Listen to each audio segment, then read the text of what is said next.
Les religieux nous ont appris que l'arc-en-ciel est le signe que Dieu a mis au ciel pour se rappeler à lui-même qu'il a pris sur lui l'engagement de ne plus exterminer les hommes sur la terre par le déluge. Et en fait, Dieu a exterminé les hommes sur terre parce qu'ils péchaient trop.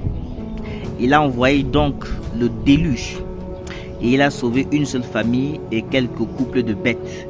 Noé, ses fils, ses belles-filles, sa femme, plus maintenant les bêtes qu'il a pris en couple pour mettre dans l'arche.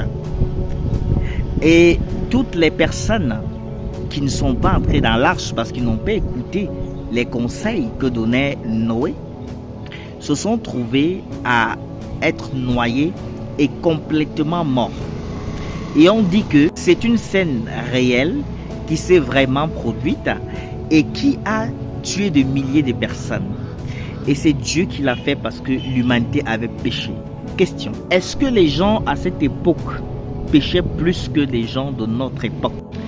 Comment est-ce que le déluge a réussi à se faire dans tout le monde entier? C'est-à-dire au Sahara, aux États-Unis, en Californie, en Afrique, en Europe, en Océanie, en Russie, en Chine, en Inde, en Arabie Saoudite, à la Mecque, au Vatican, partout.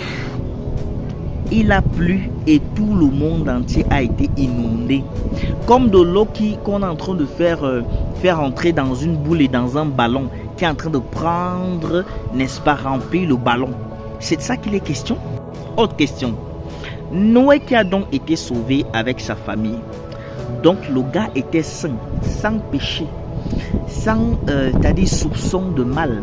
Il était parfait par ses actes parce que justement ce qu'il faisait plaisait à Dieu.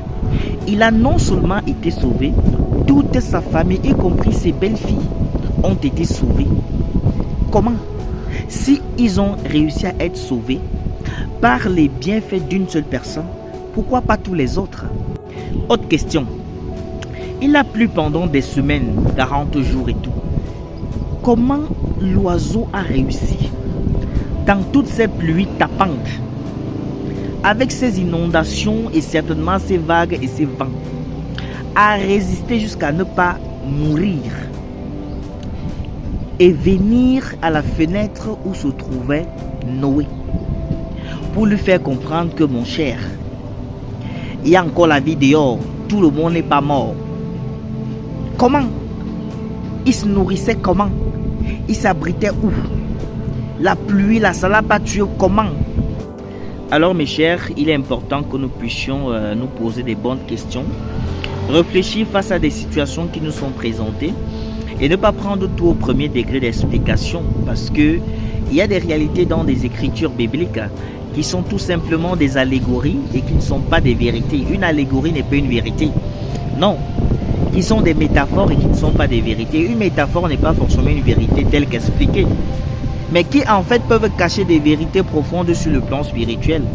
Voilà pourquoi il faut vraiment prendre le temps de connaître et comprendre, voilà, les textes, les histoires qui sont racontées dans le livre qu'on appelle la Bible.